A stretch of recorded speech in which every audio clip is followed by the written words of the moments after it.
This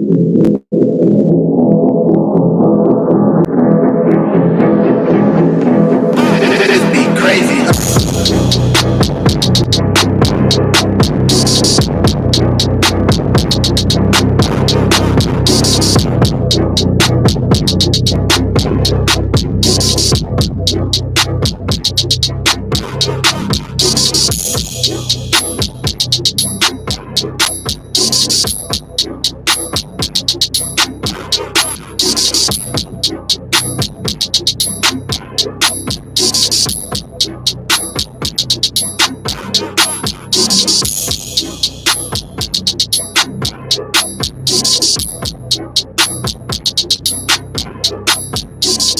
And now, a three-time sports editor, former online and managing editor, and host of That Talk, award-winning journalist Terrell Chatterbox. Welcome to it. Welcome to it. It is a little after 10 o'clock on a Thursday night, so you guys know what time it is. It is time for the Talk That Talk radio show. I am your host, Terrell Chatterbox Emerson. I am in studio on a typical Thursday night with Markel Collins, guys. What's going on with you, brother? Happy to be back, man. Love being here, man. Wouldn't want to be nowhere else. Yeah, man. You know, it's we kind of in that period where it's just all basketball at this point, man. You know, we ain't really got no football. You know, baseball. You know, spring training about to kick off. You know, so Or is kicked off, rather. yeah. So I was watching the Angels and Cubs earlier today. As a matter of fact, see, that's what's wrong with the mic. It sounds like it's faded. It sounds like it's fading away from me, but hopefully you guys can hear me very, very well. Again, guys, it's your Thursday installment of the Talk That Talk radio show. I am your host, Terrell Chatterbox Emerson. This is Markel Collins. This is episode 15 of season 7, episode 341 in total of the Talk That Talk radio show. But yeah, man, let's get right to it. The only way we know how. This show is shot from the studio here at the Harry Reid Research and Technology Park here on Sunset here in Las Vegas, Nevada. Again, I kind of just mentioned our social or mentioned our YouTube a second ago. I want to apologize for our Monday show. I did not know that there was no audio for you guys until after the fact. You guys saw some of the issues that we had just in terms of the internet issues and some of the things that we had going on Monday. So I apologize for that, guys. If you guys want to go ahead and stay up to date with all of our socials and everywhere you can catch a show and things of that nature, you guys can do that by going to YouTube, going to the search bar, typing in Talk That Talk radio show. Once again, you would go to the YouTube, go to the search bar, type in Talk That Talk radio show. It'll pretty much be the same across every platform. It'll be the same on Facebook. It'll be the same on Instagram, Apple Podcasts, Spotify. The one thing that will be different is our Twitter. Our Twitter is at Talk That Talk LV. Once again, guys, our Twitter is at Talk That Talk LV. But yeah, man, Kel, it's been a little bit since you've been able to kind of join us. I know that you were actually ready to go last week, I think it was. But yeah, man, like I said, it's good to have you back. You kind of just said a second ago that we're in that awkward stage because it's a lot of basketball, right? Would you believe it if I told you that I got 45 minutes on football? that's crazy. But I mean, I believe it though. I don't make the rules, dog. I mean, Well, kind of. I mean, we got the draft coming up right now, so you know, we definitely got that to look forward to. I should be super engaged right now, considering the fact the Titans got the first pick. Oh, you're gonna have to be engaged by the way that I'm about to draw this show up. Well, the way that I've drawn this show up, you have no choice. I just, you know, I was, you know what? I'll wait. And I was gonna let you live. I wasn't even gonna address it from the standpoint of, okay, how do you feel as a Titan fan? I didn't want to be that guy, right? But I did want to go prospect through prospect, or like from prospect to prospect. By default, I guess she'll tell me where you're leaning, where you're landing. But yeah, man, let's get to my mom's tip in and let's get right to the show. The only way we know how. My mom's tip in today is, where's it at? My mom's tip in today is easier to build strong children than to repair broken men. It's easier to build strong children than to repair broken men. I'm gonna be honest. I read this tip in. It spoke to me. I don't know where it's applicable, but I'm sure I'll find somewhere. Deal? Yeah. Sounds like a deal. I guess we'll get started with the show, or with the show kind of that just wrapped up earlier tonight, because the Knights picked up another win since returning from the Four Nations All-Star break. 5 goals in the first period for Vegas. Ultimately, they get a 7-5 victory over Chicago. I'm gonna be honest. I don't know. First, all right, you start first. I don't want to be a pessimist. I think I have all negative things to say, and it might be after all dubs this particular episode. Well, first off, I was about to send a shot. No, don't save them. Just load them up. Yeah, I mean, coming out of the All-Star break, I mean, that's what you want to do. I mean, you said 5 goals in the first period. Yeah, man. You already beat Vancouver. You already had a game against LA. Where's the Knights at? I'm about to pull up something really quick. That's insane, man. Yeah, but shout out to the Golden Knights, man. And this is what I wanted to be sure about really quick. Prior to the break, they had won their last 2 games prior to going into the break. Then they won against Vancouver. And I mentioned that game against LA on the road that they dropped. So in the last, 5 games, the Knights are 4-1. I mean, it's just the consistency. I mean, but like I feel like that kind of goes into the same trend we've been seeing all season. Like they score points at home. Like that's until they didn't. Yeah. But we're just gonna pretend like January just didn't happen. No, it didn't. It did. I don't even know what you're talking about, quite frankly. But after tonight, let's go with that. Let's just run with that. I mean, yeah. I mean, it's nice to see the defense showed up at home as well too. I mean, only giving up 1 goal, but yeah, man. I mean that's. Wait, what happened? Well, you talking about they won 7-5 tonight. Oh, 7-5. Okay. So it was 5-1 after 1, which is amazing, right? Wait, hold on. I know I'm not going crazy because I was just looking at this a second ago. Yeah, no, I was absolutely right. They scored 2 in the second and the third, respectively, as the lights go out in the studio, which is always still terrifying. But yeah, man, 5 goals total by the Knights in the first period. Now, I think any hockey guy specifically and hockey coach in particular will tell you score 5 goals in the first 20 minutes. By default, your goalie's going to relax a little bit and your defense probably will too. I'm not going to lie. To see a 5 spot on the board from Chicago, I remember how I said before that you could have all the things in your favor in the way that you handle. Like you could be right in the way that you handle it. Now you're wrong. 5 goals in the first period. That was a great game. Depending on the way that you end this, we still have practice tomorrow. Bruce Cassidy had to lose his mind. Where's Isaiah? My phone. I'm like, I feel like this is a moment where we definitely need to talk to Isaiah, because for a game to turn like that on his head, especially during a hockey game. I know he's not happy. To put up 5 goals in the first period, like, oh man, this easy, good night. And then on the back half, you give up 5. Granted, they scored 2 more. Okay. Word.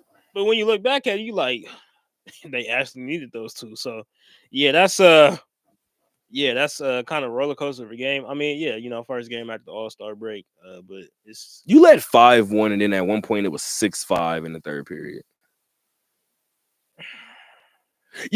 So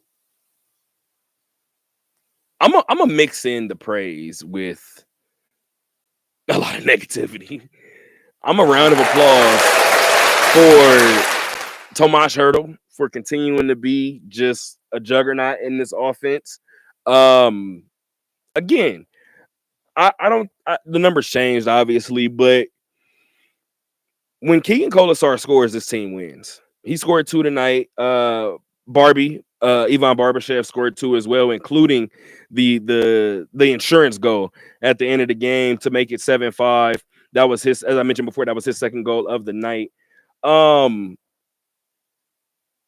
when you get and I should mention Brett Howden. Brett Howden had 3 assists as well. While I'm over here flipping the damn pen all around the table.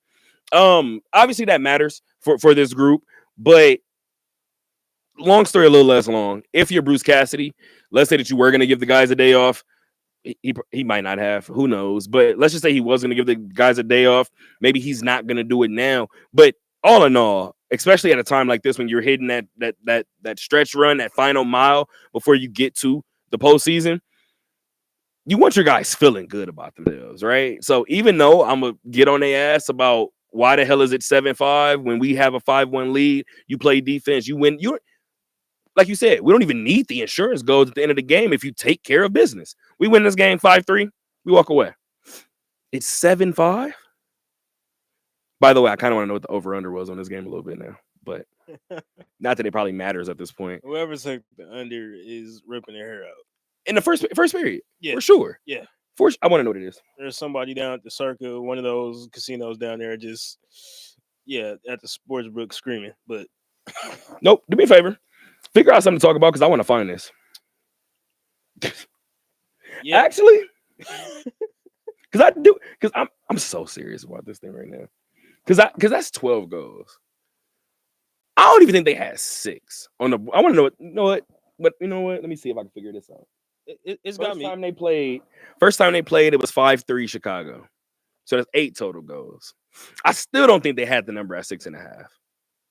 I could be wrong, but let's just say they had it at 6.5. You damn near doubled it. I wonder what the highest points total in the NHL game is. I'm sure we can Google that. You can Google that. You know, because For now, because like I said before, for Bruce Cassidy, sure, you want to get on them for the way that this game may have turned out ultimately. However, you got the win. You did what mattered most, right? And when I mentioned before, when you go through that rough January, you have a rough start to February, and then you ultimately win 4 of 5 during the stretch, especially in the thick of things with that 4 Nations break in the middle. You gotta obviously pat yourself on the back a little bit. This Knights team, as of right now, is 35-18-6 on the year. They are in first place in the Pacific Division. They have 76 points on the year. They are 4 points ahead of Edmonton and 6 points ahead of LA. speaking of Edmonton, Oh God! let's see. Back in December of 1985, Edmonton had 12 goals, and Chicago, ironically enough, had 9. 21 goals. Imagine being at that game. That would be the one. Would you rather be at a game where they score like a ridiculous amount of goals, or would you rather be at a game similar to the first U.S. versus Canada where they dropping gloves in the first 10 seconds of the game? I love a shootout. I'm such a college football fan. Like I love a shootout in any sport, except for basketball, because like Because it gets ugly. it gets ridiculous at a certain point in time. But yeah, in sports like that, like in a soccer game, hockey, college football, like I love a shootout. So yeah, I'm gonna have to go with that. But see, like that's the uniqueness of hockey, though. You love to see them drop the gloves and just everybody. You like, all right. As soon as the puck drop, everybody drop the gloves. Like that's just. You know how mad you got to be to look at them, and then as soon as the game is about to start, hey, you, yeah, chunk them. Yeah, we can do that whenever you're ready. I'm not even gonna say what I was gonna say. It doesn't even matter. It doesn't even matter. It never mattered. As of right now, let me go ahead and look at this next game on the schedule for the Knights. I kind of just had their schedule up a second ago, but they are back in action on Sunday. They are still still on this homestand. Tonight obviously was the start of that homestand, but it continues on Sunday against the New Jersey Devils. Every time I hear that, I think music. 5 p.m. is a scheduled puck drop. You guys can catch that game on ESPN Plus. Let me actually rephrase that. You probably can't because it's blacked out usually on ESPN Plus. Sorry, Vegas. But again, guys, as of right now, your Knights look pretty damn good. Just in terms of the win column, they're pulling away, at least in the Pacific Division. Again, they're 4 points up on Edmonton, 6 points up on the Kings. I don't know, man. You give up 5 goals, maybe you're in the locker room. Maybe that's not the focal point. Obviously, when you put up 7, but I'll tell you what, it'll be at the top of Bruce Cassidy's whiteboard. Oh, it's definitely. Where are we going? Where are we going? Oh, 45 minutes worth of football. You ready? Let's get into it, man. That's impressive. During the middle of the offseason draft I feel night. like first take. I mean, Except I don't have the Cowboys on my list. Thank God. Well, maybe depends. Sorry, Terrell's dad, but yeah, I'm not. I couldn't care less. My God, man. All right. Let's start here because it's the biggest news in all of college football. Is the biggest story in college football? Probably not. Biggest story in pro football as of right now.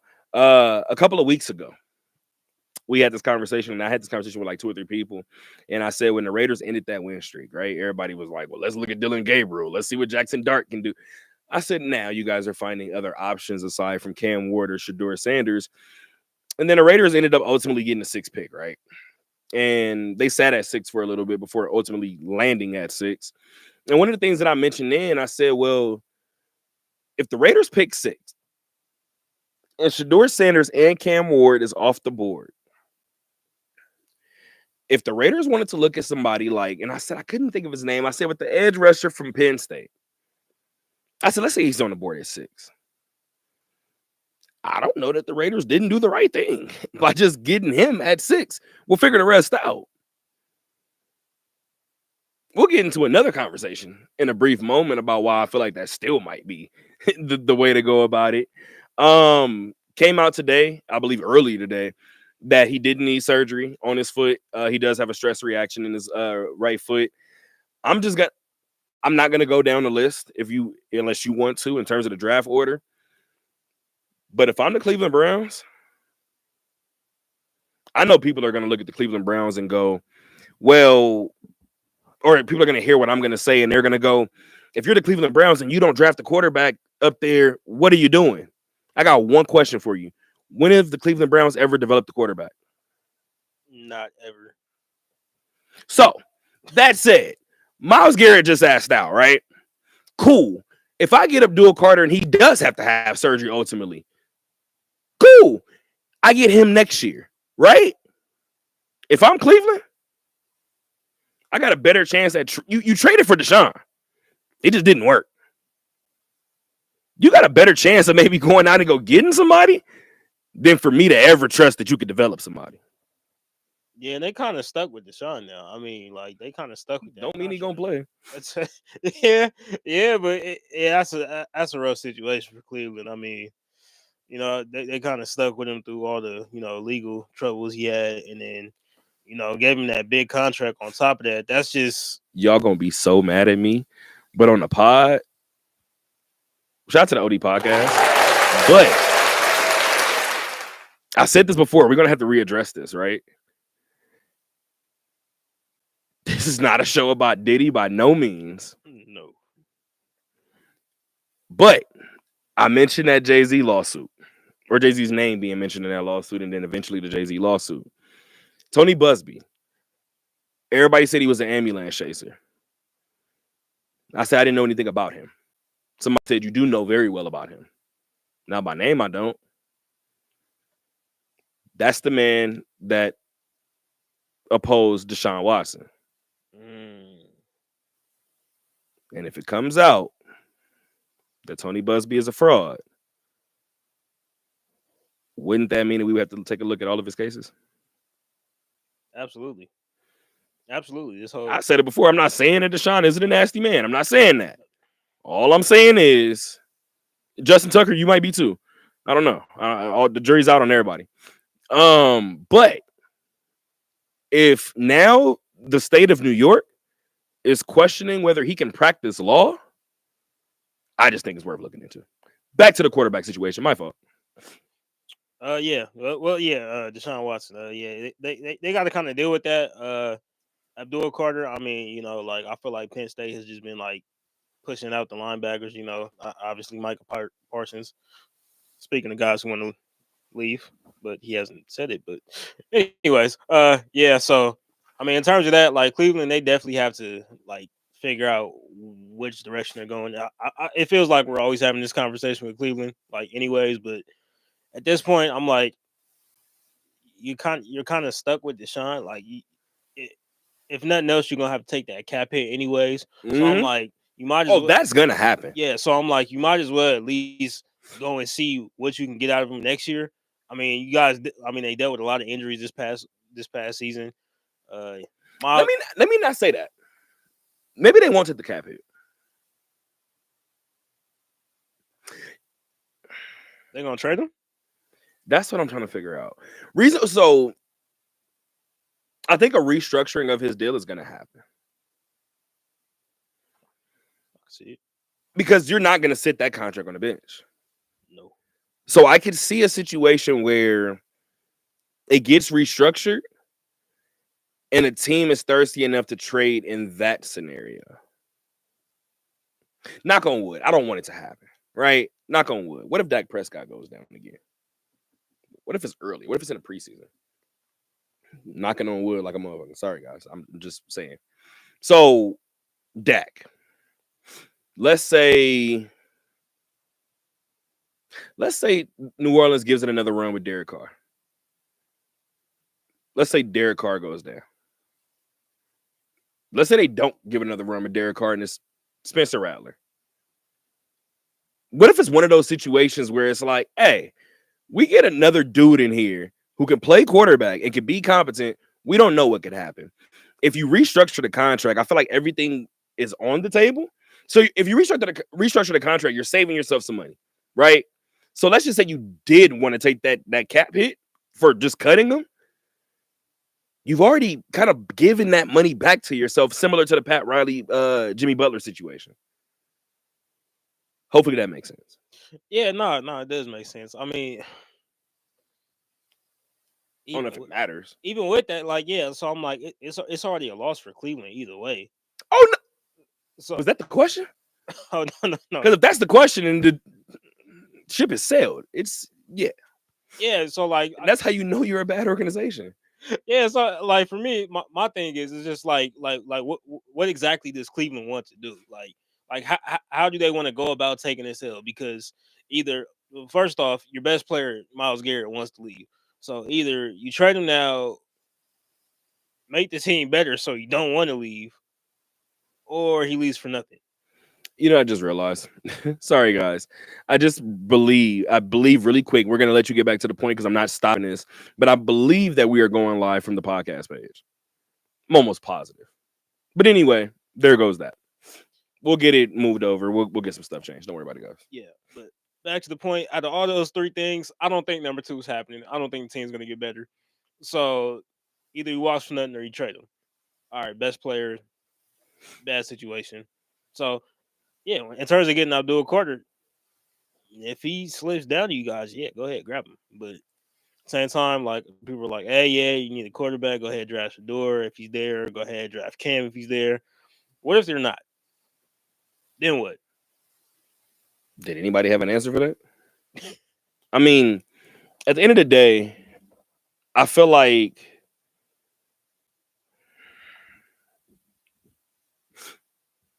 you got to identify that you are a mid-market team, right? I said this before with Indy, right?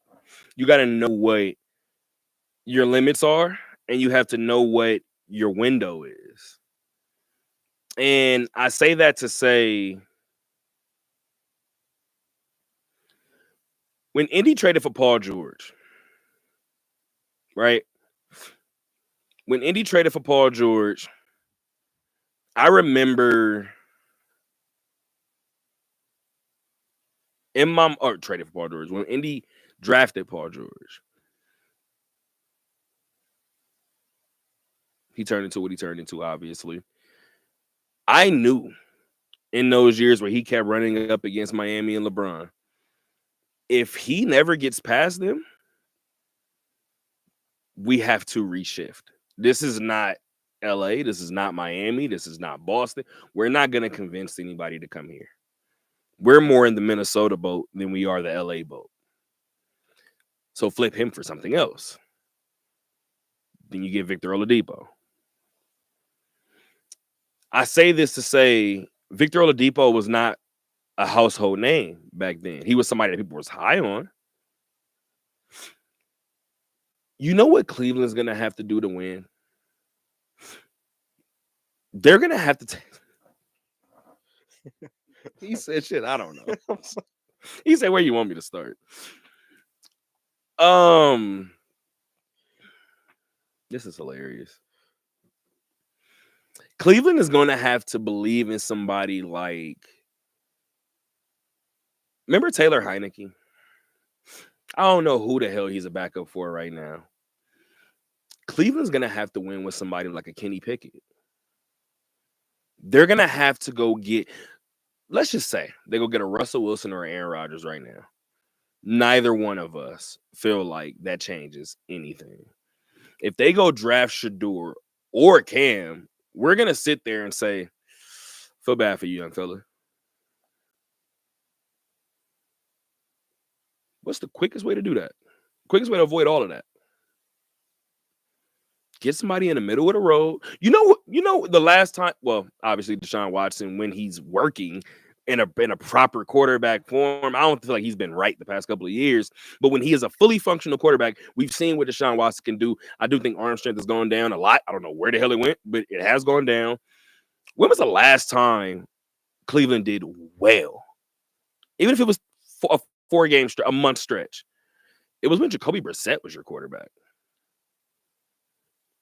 With all due respect to Jacoby, that's a middle of the road bridge quarterback.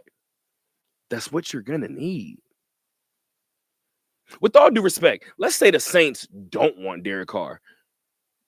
You know who should be all over that? Cleveland. They should. Yeah, they got to find their Brock Purdy in the draft or something like that. They got to figure this shit out. I mean, like, when have the Browns ever been good? Like, I ain't never seen. They've never been good in my lifetime. Okay, so yeah, you're older than me. So like, I just, I don't know, man. Like, we made fun of Tim Couch. We made fun of everybody. When Colt McCoy got drafted there as a Texas fan, I was like, oh no. Oh, Texas legend, dog. I like Colt. That's a quarterback. He had a long career to it. Like, he was a great backup for everybody else in the league, but yeah, just him starting off in Cleveland, I just knew no. There's no saving that franchise. Like, I mean, we get up here every week and we talk about the Raiders. Like, the Raiders at least make you believe something can happen. I don't believe anything's ever gonna happen with Cleveland. I truly mean that. Like they've never given me any semblance of hope. Like granted, they've had good players. Like, you know, even when they had like a Josh Gordon or Josh Cribbs, or, you know what I'm saying, guys like that. Like, you would look at those individual players, and the same thing with Myles Garrett right now. Fold with, you know what? It don't even matter. It doesn't even matter. It doesn't even matter. I mean, I forgot half of those names. That is my point. Like, they'll have these great players who had these great seasons. They go somewhere else. Braylon Edwards. Hey, Braylon could play. Damn. They were so bad. David Njoku still there? Joe Hayden? That's bad. This is bad. Let's move on. Let's go somewhere else. Let's go somewhere else. Sorry, we've been giving a lot of respect to Cam and Shedeur. Give me somebody else to the top of the draft boards. Let's talk Travis. This is the fun part, right? Of sports. These different reports are coming out, and people are speaking out. These different teams are speaking out, and this is ultimate lie season. Let's just call it what it is, right? Teams are going to be telling you for the next 2 weeks, 3 weeks, 4 weeks, whatever the hell it is, hey, we're worried about this player for X, Y, and Z. Knowing the whole time, if this player is available at number 3, we're taking him. We know that this is lie season, right? I don't think it's a lie that these teams view Travis Hunter differently in terms of whether he's a cornerback or whether he's a wide receiver. You know what I also think is true? While that is still true, no matter where he goes, he's going to be used on both sides of the ball. Absolutely. You got to see. If nothing else, you got to see. Like, if you got him in a corner, he's going to take 2 receptions. Two at the very least, he's going to run 2 routes. Will he get the ball? I don't know.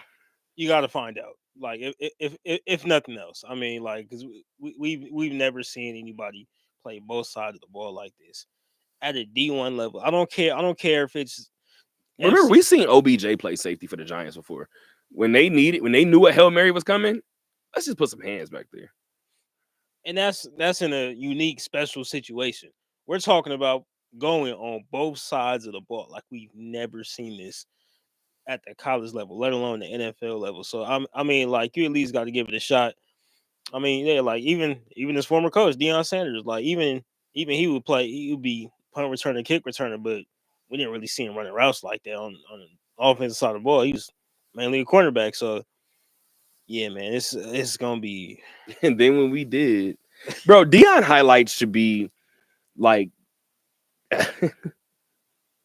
I feel like there should be like a football course at like every university, and it should start with like Deion, like certain people's highlights. It should start with like LT's highlights, Deion's highlights, like Jerry Rice, Eric Dickerson, like just certain people's highlights should just play. Lawrence Taylor. But yeah, man, just in terms of Travis really quick, Travis Hunter, to me, I feel like, and I still feel, I don't know why. Maybe this is a shot at your team, but this is why when you're the top team, you can't say anything because no matter what you do, even because things change, right? A couple of weeks ago, maybe a month ago, you guys came out and said we're not going to miss a chance to draft a generational talent. And we had this conversation when you guys said it.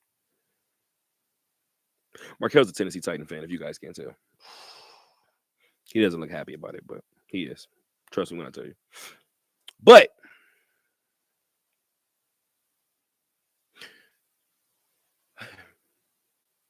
I don't want to be this guy.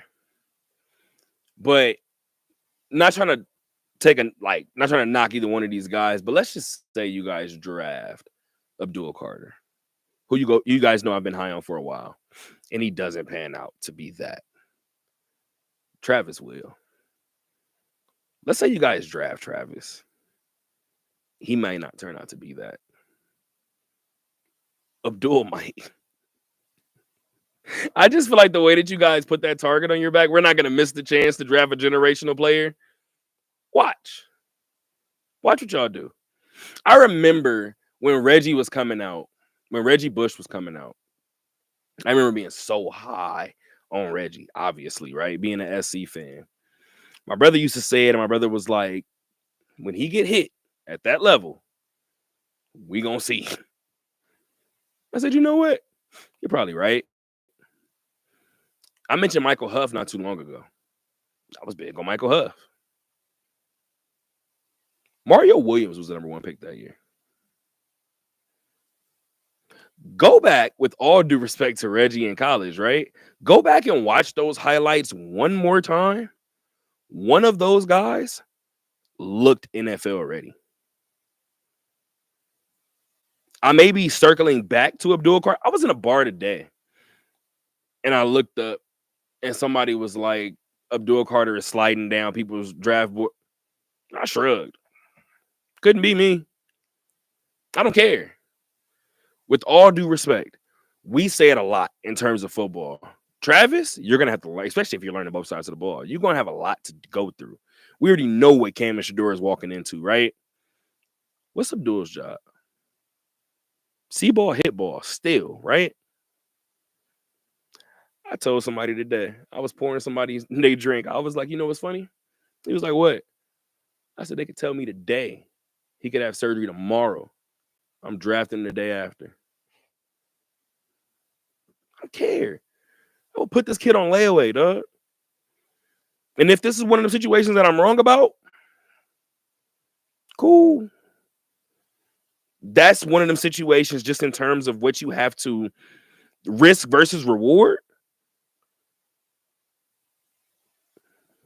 I kind of see where I lay. You can add more to Travis if you want to really quick. I mean, yeah, Travis. For me with the skill players, I feel like one thing with Tennessee, like we're very good in that department when it in terms of developing skill players. But I mean, had to sit there and watch AJ Brown win the Super Bowl. You know, I've seen us waste Chris Johnson's time. I just had to watch Derrick Henry run over everybody along with Lamar all season. Yeah, I just Y'all wasted Malik Willis's time. and then he fried us. Oh man, this is a rough life to live. I just want to see the Titans win the Super Bowl in my lifetime, but I highly doubt that. Don't make Eddie George coming back? Don't make that face. Okay, my bad. I'll stop. Yeah, but Javon Kurtz got a son that play, right? I'll be happy with Okay. Travis Hunter if we do draft him. But you know, in terms of moving the needle for our overall franchise, I just don't see it necessarily how that's gonna go for us. But you know, he about to move into a new stadium, all of that. But it's just I feel like I hate to be that guy who keeps talking about the quarterbacks, but I just feel like out of the quarterback, I just feel like in terms of the safest pick, it would be Shador because he doesn't do anything great, but he does a lot of things really, really good. So yeah, So that's who you what? I want Shador. Yeah, I feel like Cam got more upside, but I want Shador. I'm not mad at that breakdown, mainly because of what you just said, right? Shador may not do anything great, right? But I don't really think there's anything that you could look at in terms of the quarterback position and say that Shador can't do. That said, we've talked ad nauseum about Shador and Cam. What's the best fit for Shador?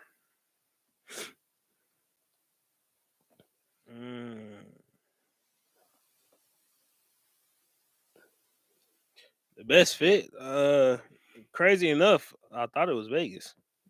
Thought? You still think? I'll say so. Just because I feel like he fits the culture of like what the Raiders would be. I feel like he's tough enough to like I feel like he really showed us his toughness this past season. Like I mean, like not having the offensive line running for his life. And mind you, Shador is not a dual threat. So, you know, he kind of dealt with the punishment. So, you I'm know, happy that you said that because I heard somebody say it a while back, and I was just like, this is somebody that doesn't watch college football because like CJ Stroud, right? We mentioned CJ Stroud earlier with Antonio Pierce. He doesn't run the football like Jaden Daniels, but he's not nailed to the pocket either. Somebody said earlier this season that Shador was like a dual threat quarterback, and I was like, no, he's not. He can move when he needs to. That boy wants to throw the football. That's what he's there to do. Every black quarterback isn't a dual threat. That was it. I know you mentioned it, but I felt like it needed to be said.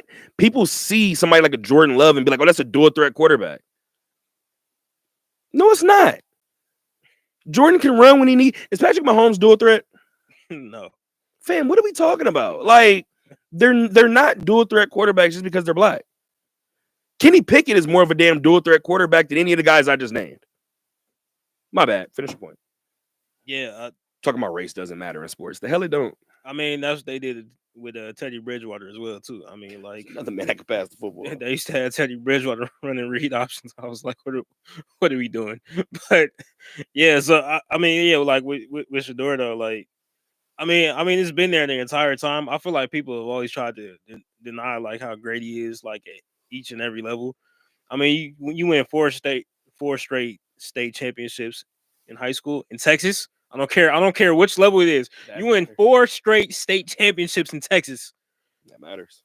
That means something, guys. And then going and turning up at HBCU. But like the thing with Shador for me, it's always been like the efficiency, like passing 25 or 30, like no interceptions, like just the high level of efficiency, like at each and every level he's played at, no matter what the competition has been, and like he performs in each and every situation. Like I said, this past season, like seeing him like turning himself into a dual threat because he had to, because he didn't have an offensive line. He had no running game, and he still performed and did what his team needed to each and every week.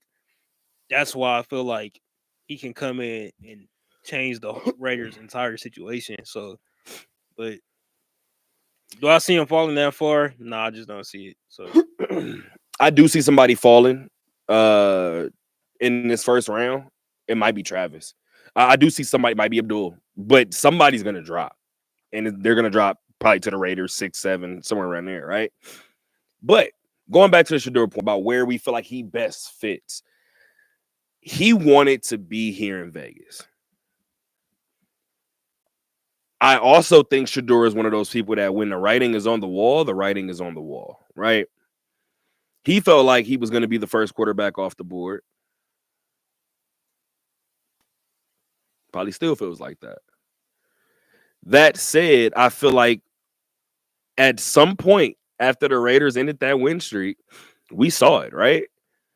I know Malik Neighbors didn't look too excited about it, but it looked like Shedeur had his mind made up that he was going to the Big Apple.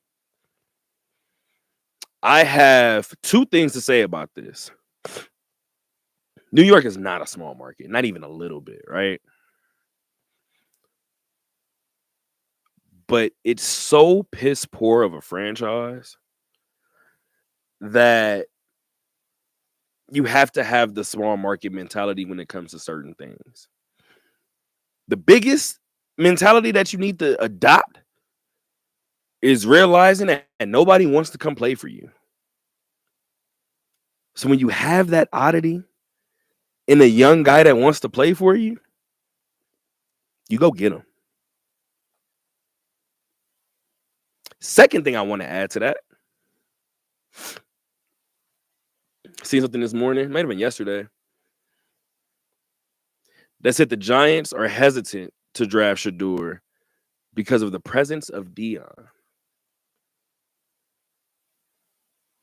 I looked around the bar and I said, leave it to the New York Giants to not draft this kid because of a dumbass reason like that one. I mean, the Giants wonder why they've won 2 Super Bowls and nobody still wants to go there. They wonder why people would still rather go to the New York Jets, the franchise who hasn't won a Super Bowl since Joe Willie Namath.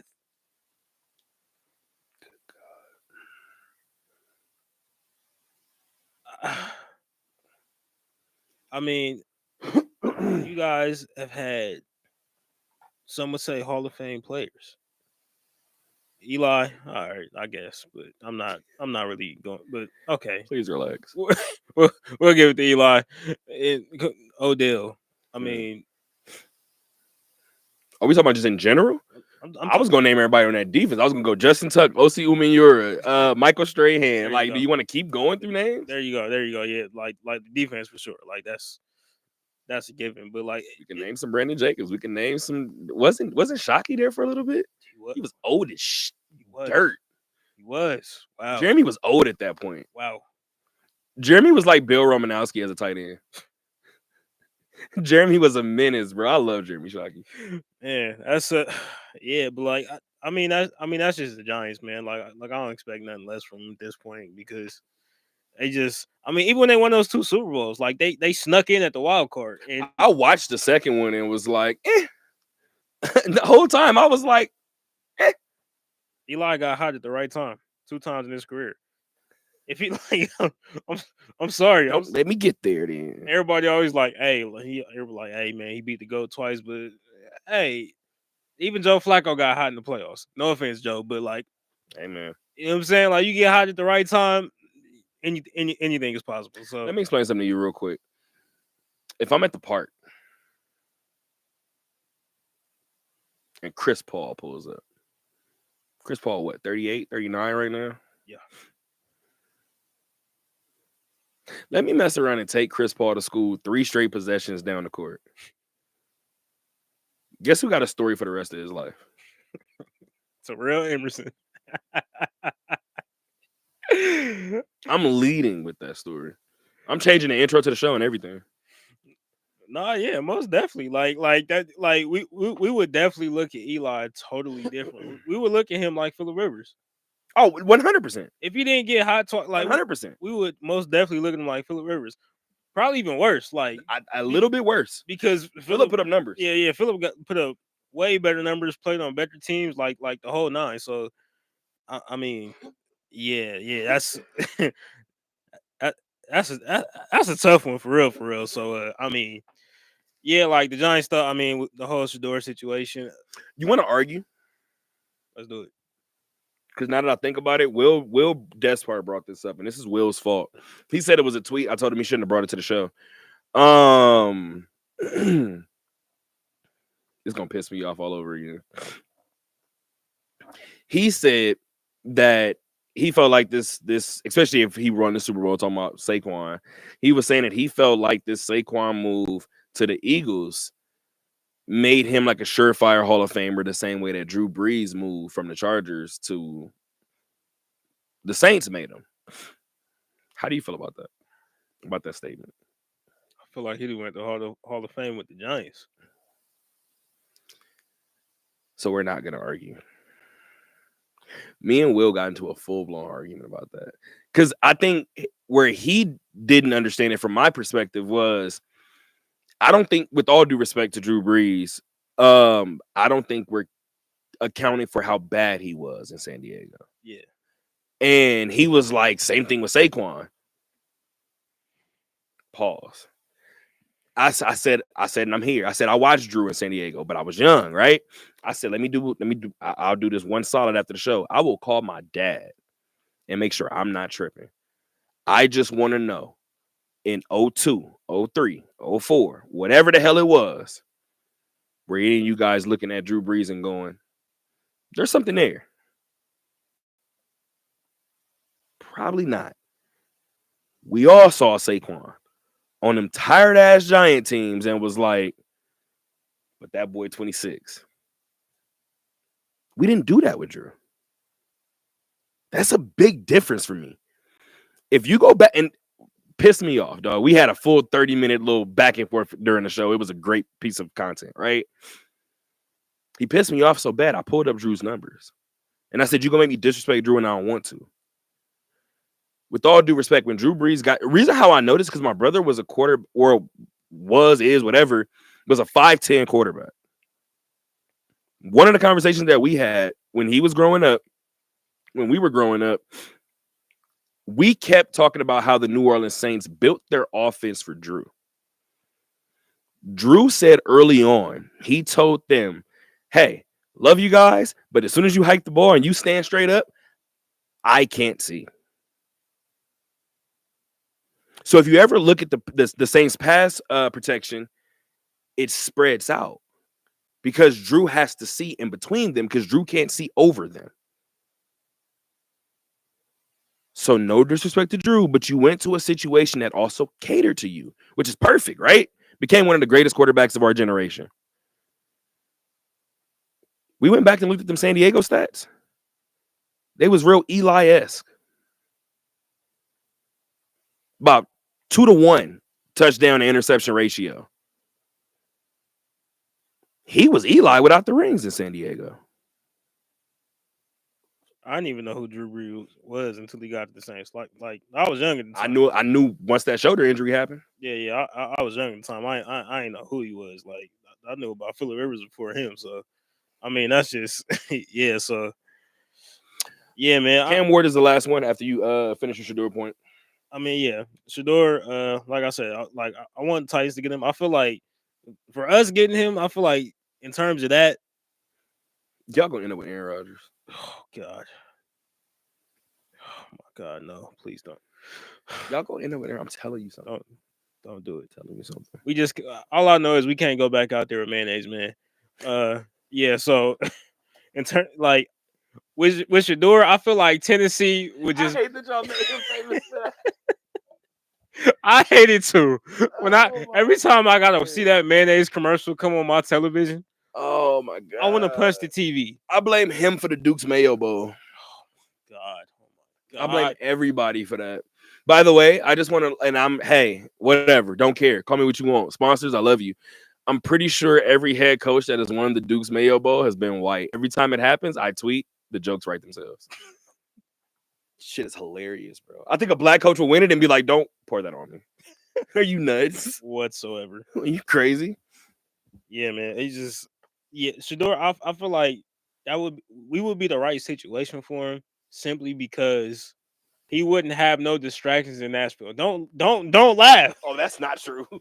Some of the stories that I didn't heard, that's not true about Nashville. I mean, Nashville is a white Atlanta, but you know what I'm saying? Like, you know what I'm saying? But like, I'm just like, Bunch of Carrie Underwood. I'm just. What is happening? We just got to keep him away from. It's hot. We got to keep him in Nashville I gotta get out of here. and away from Memphis because Ja Morant is out there. So we keep him away from Memphis, away from Ja. We gonna be just fine. But I mean, yeah, like I said, man, I just feel like Oh my lord. it won't be as many distractions. Like I said, like if he came out here, there's plenty of distractions out here. Said Nashville is white Atlanta. So My lord, bro. I Yeah, wish man. this was a pod. It's the energy. It's the fact that we went live from the podcast. That's why. That's why this show is going the way that it's going. All right, Cam Ward, get the show back on the thing. Jeez Louise. Cam Ward. I mean, yeah, the reason I gotta go to Nashville. like I didn't heard too many positive stories. the only reason I wouldn't want Cam Ward, like I feel like this is gonna haunt him for quite some time. Like especially if he doesn't play like well his rookie season, like that bowl game. It's not a good look. It's not a good look. Go out, get the record first half. You coming out hot too. Team is killing. And then when he didn't play the second half, because I missed the start of the second half, I was like, oh, he must have got hurt or something. Like, oh, that sucked. And then later on, like, I finished watching the game and all that, and like they kept talking about like, will he come back for this last drive? I'm like, why would he come back hurt? Mind you, I'm still like lost, confused. Like, a day later, I'm talking to my brother. He was like, nah, he sat out. I'm like, wait, no. I thought he was hurt. No, he got the record and then sat out. I understand it's a new era of college football. I understand he got an NFL future in front of him. But dude, if you're gonna play the first half, play the whole game. Play the whole game. I don't care. I don't care about NIL. I don't care about money or NFL future. Either don't play in the ball game or play the whole game.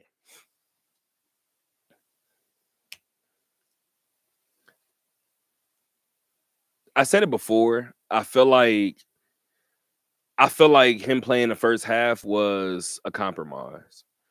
I feel like I don't know him, right? I feel like he wanted to play the full game. And I feel like people got in his ear and was like, this is the Pop-Tarts Bowl. You don't need to go out there and play. And I could see him being like, I'm going to play.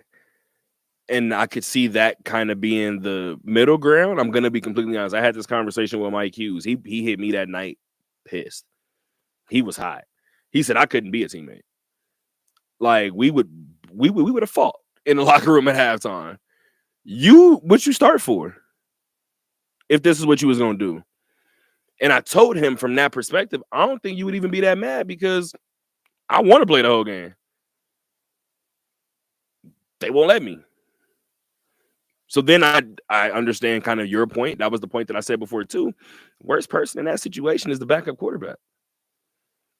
I'm watching you play for 30 minutes and now the game is on me though. I would have been pissed if I was the backup.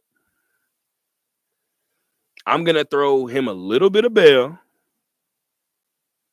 and say that young man wanted to play the game. And they said, you're going to be a top 5 pick. You should probably play half of this game.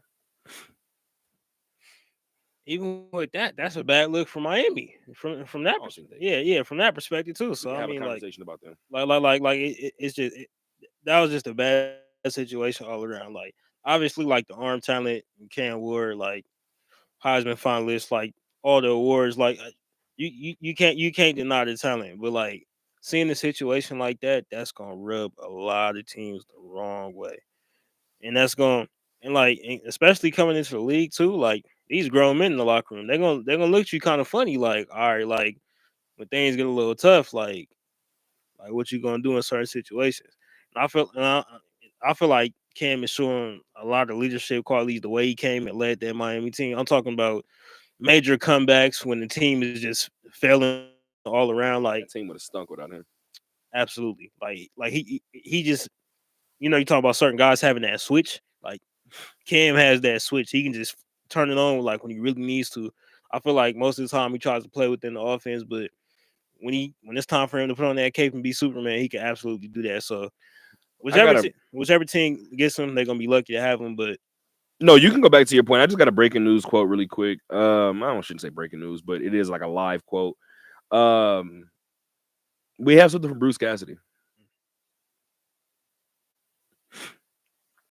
You're going to have games like this where defensively you're not where you want to be, or you don't get the stops that you want. But at least we're in the win column. We won't overlook that. Sounds pretty much like exactly what I said. The hell is this 5 spot? Y'all better clean it up. Y'all know damn well we can't go into the postseason playing like this. Go in, guys.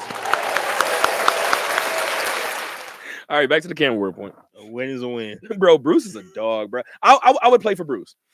I would run through a wall for Bruce. 100%. Most definitely. Bruce and Lindy, those are the two. Oh yeah. We'll get to Lindy. Yeah, closer than you think. Maybe 30 minutes from now, we'll get to Lindy. Did I lie? No, about 15 minutes. We'll get to Lindy. Real quick. I don't know where either one of these quarterbacks go. I don't. I'm gonna be honest. Who knows? I hope Cleveland doesn't draft the quarterback, which is why I think Abdul goes there. I do think you guys. I don't know. You guys are such a wild card. You might. I don't want to say what y'all might do. I think you guys might. I didn't even expect us to be in this position. Like as bad as we were, You probably shouldn't. I wish. Never mind. Do you wish you were number 2 instead? kinda, I feel like this is one of them drafts. I would rather not be number 1. yeah. I'd rather be like 3 or 4. Leave me whoever y'all don't want. Just because it's so loaded at the top, and I'm like, why us? Like why? And you're loaded in weird spots. You got a top tier cornerback. You got 2 quarterbacks, and then you got an edge rusher that might be Micah Parsons-esque.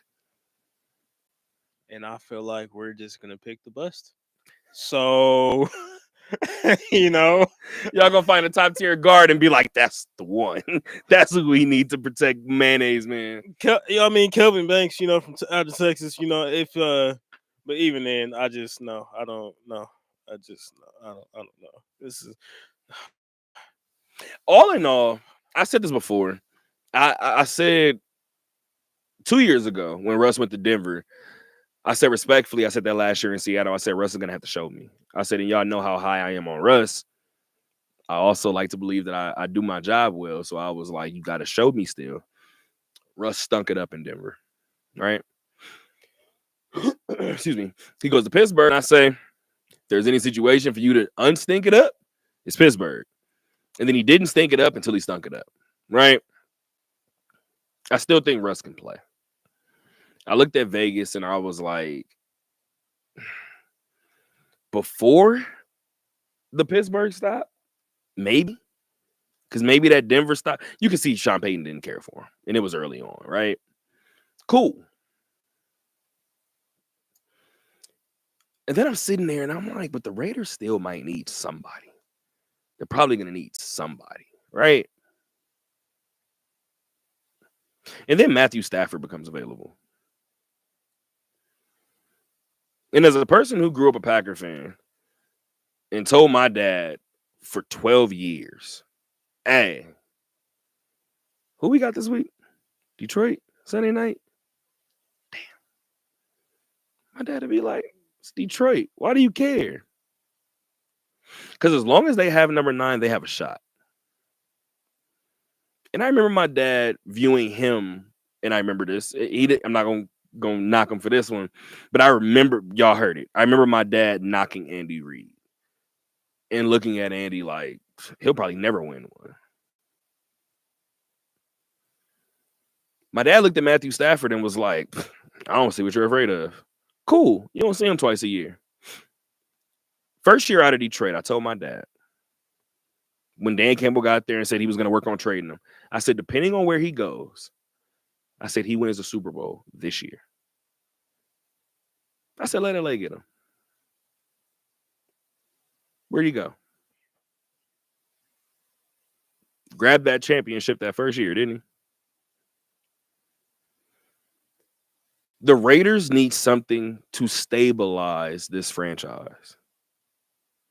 Matthew Stafford may get here and we may win 8 games, 9 games. It's going to look and feel a lot different than it has the past 2 years. Matt Stafford, I don't know if it was a player. I heard somebody recently say, like, he'll give you 3 straight games where you think he's like the greatest quarterback ever. Then he'll put up a stinker here and there in history. And he'll make it look good.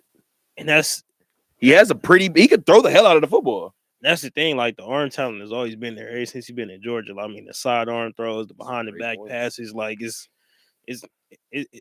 always been there. It's just and Max said he was his favorite quarterback growing up. Where's Max from? Michigan, correct? Mm-hmm. Went to Eastern Michigan. Maybe I shouldn't say he's from Michigan, but he went to Eastern Michigan, correct? I believe he's from Michigan because he grew up a Lions fan, correct? Some things are just no-brainers, guys. Again, similar to what we said about the Antonio Pierce situation. Even if it don't work out, you know what that writing on the wall says? Do you want to address Tom Brady doing what the hell he wants? Shout out to Jordan Schultz. I'm shouting him out first because Jordan follows me on Twitter. So shout out to my guy, Jordan. Jordan Schultz and Ian Rappaport got into it today at a Starbucks, allegedly. Jordan reported that Brady was entertaining Matthew Stafford at a resort in Montana. They were skiing. Ian Rappaport said that it was purely coincidental. They both have a home out there. I won't get into reporter beef too much at this present moment, but here in Vegas is what I'll say. They're in Indianapolis, right? And apparently this meeting was in Montana, so who the hell knows? But here in Vegas, I thought that was the worst kept secret.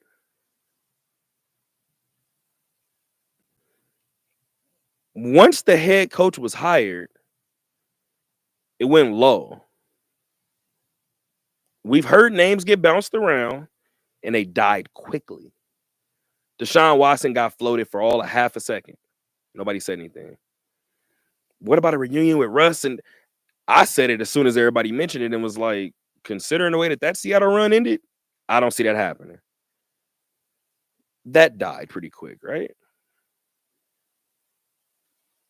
I don't know that Aaron Rodgers can't be a thing. Do I think that's I hate to say it. I know nobody would have suspected this 5 years ago. But if the Raiders have to choose between Matthew Stafford and Aaron Rodgers today, the answer is Matthew Stafford. Most definitely. I mean, that whole Tom Brady, Matthew Stafford situation, 2 guys who signed $100 million contracts in the middle of Montana in a secluded area. Shocker. So surprising. Millionaires hang out with each other who both played in the NFL and played the same position. Shocker. Now, granted, he's Tom Brady. He gets what he wants most of the time. except for Ben Johnson. Except for Ben Johnson. What did that say? You know what? No, I'm not gonna do that. I'm not gonna do that.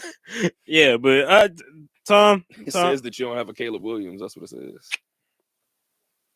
Jesus Christ. How you know, can I throw a name out there?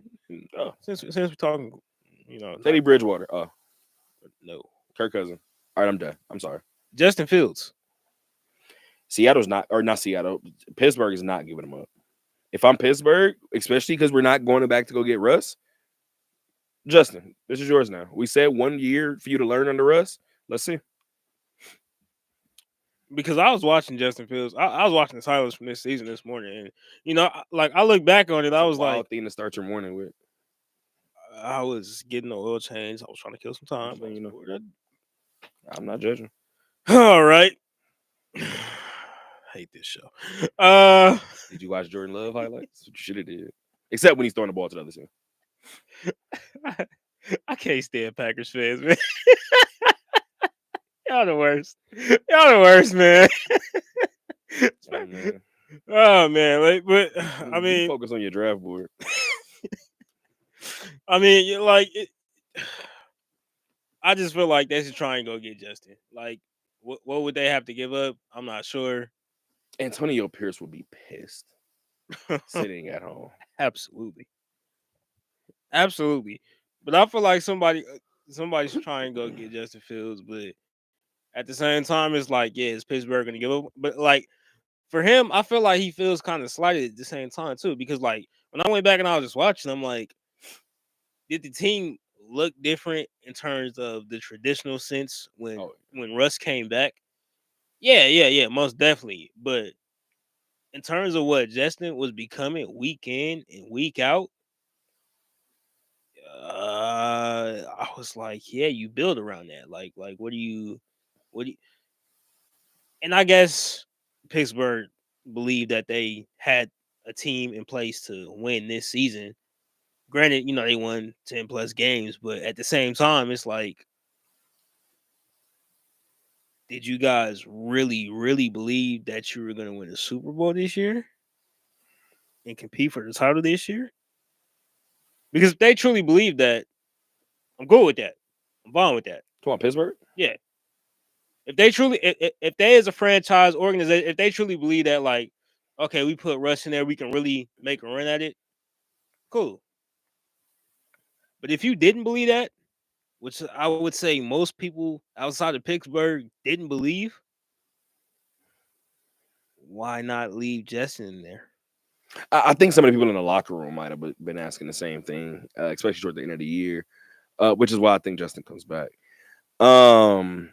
The hell is wrong with me?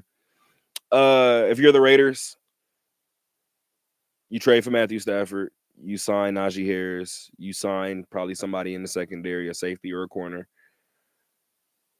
and then you relax, guys. You wait for Max to come back healthy. You wait for Christian Wilkinson to come back healthy. You maybe bring back Caleb Von Chasen. Like you keep some pieces from your defense because that defense was stout in moments last year, right?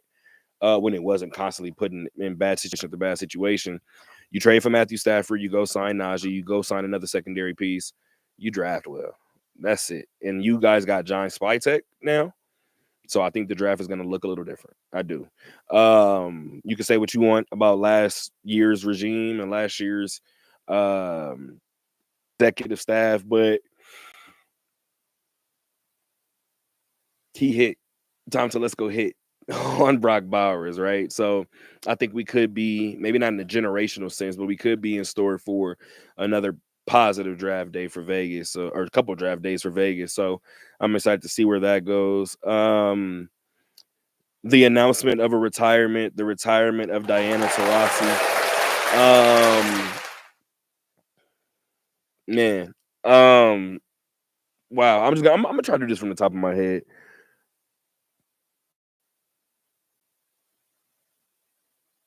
Damn. And I'm trying my best not to forget.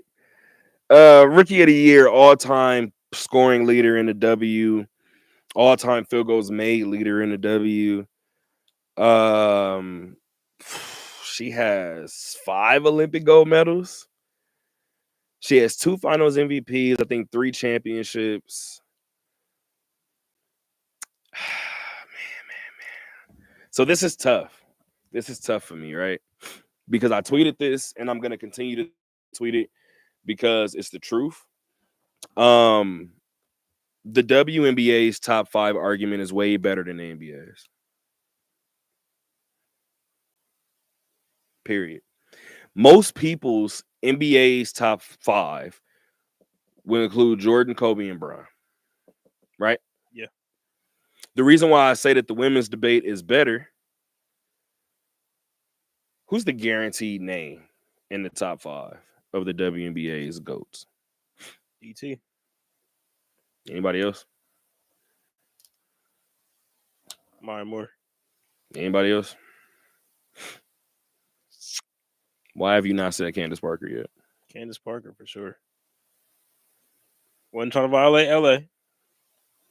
Wasn't trying to violate LA. Damn pen at you, dog. I don't know what your problem is, but took a little bit too long. She won the ring with us too. Took a little bit too long for me. Just a little bit. That was really gonna piss me off. Excuse me. I'm gonna just throw some other names out there. You ready? Sue Bird. What about a Sue Bird? We already know Stewie and Asia's careers aren't over yet, right?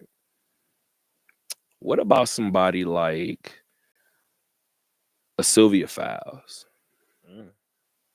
Right? I remember watching somebody like a Simone Augustus and was like, all she needs to do is win. And then Maya Moore got there, and what did Simone do a lot of? Winning. So I say all of that to say, who else can I throw in there? Oh, I'm bugging. Obviously, if I'm gonna mention LA, I'm gonna mention Lisa Leslie, right? Cheryl Swoops. Gotta go Cheryl Swoops, right? Tina Thompson, right? Now we're this is like a top 10 at this point, right? Lauren Smith in Seattle.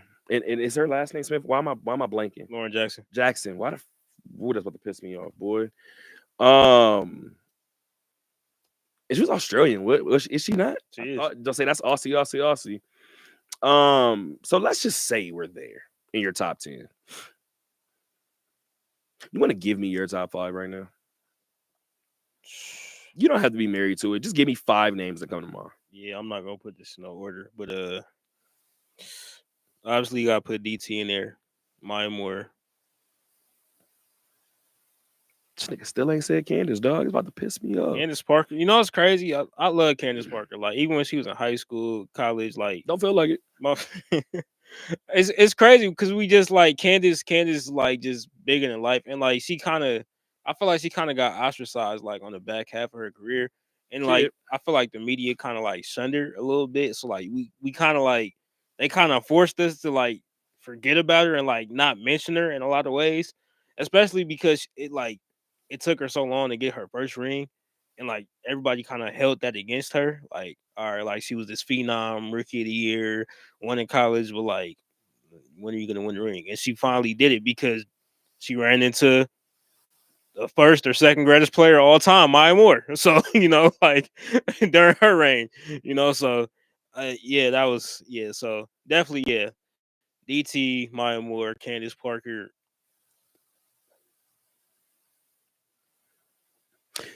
Those are 3 in my top 5 too, right? Now, I'm completely cool with somebody saying that Maya Moore shouldn't be there because she walked away from the game early. That might be like a Barry Sanders type argument. Cool. My argument, similar to yours, would be look at what she accomplished while there. That would be my argument. And on top of that, I know what I saw, right? Lauren Jackson makes my top 5. Not mad at that. Lauren Jackson was the only player, with all due respect, y'all know how I felt about Becky Hammon growing up. Becky didn't fear me being a Sparks fan. Seeing Lauren down low, in a weird way, it was like, all right, so she gonna get hers. We're gonna figure the rest out. We'll make it work, right? So Lauren is in there for me.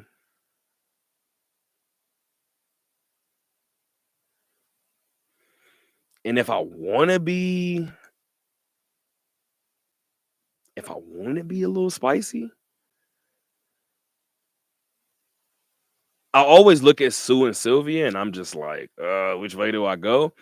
For today's sake, I'll go Sue Bird, right? But I said all of that to say we can go outside right now and go ask 20 WNBA fans the exact same question, and I bet you we get 20 different answers. Most definitely. Because I throw Sue Bird in there just because, I mean, like. And then when it's all said and done, Asia will be in there, Stewie will be in there, DeWanna Bonner might be in there.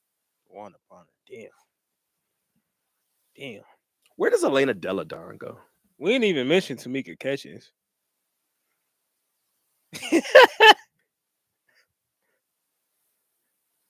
Somebody got to move at that top 10. Who played in Atlanta?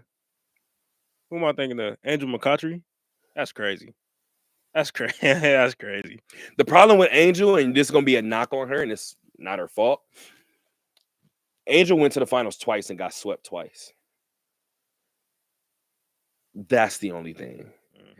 Angel went to the finals twice, got swept twice, and Angel holds the record for most points in a finals game.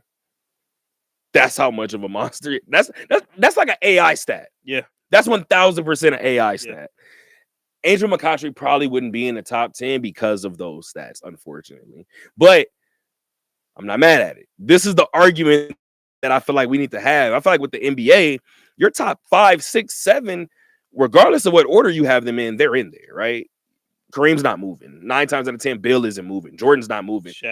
Shaq's not moving. Kobe's not moving. Bron's not moving. Keep in mind, too, out of everybody that I just named, y'all forget them all the time, but Tim Duncan is in there, guys. 5 times. 20 seasons and never had a losing one. Anywho, back to DT, the GOAT of this thing. I will tell her the next time I see her because I'm big on trying to obviously stay professional. I didn't tell Becky that I loved her growing up until my 3rd season around her. So Becky knows now. But like I told Becky, I'm big on trying to be respected for my craft first, like before we get to personal stories. I say all of that to say next time I see DT, I will let her know something that I've been wanting to tell her for 2 seasons now. Every time I cover her, Diana Taurasi is the GOAT to me. And it's well deserved to see her walk off and ride off into the sunset. Diana Taurasi, the last 2 seasons, maybe the last season and a half, you could see it.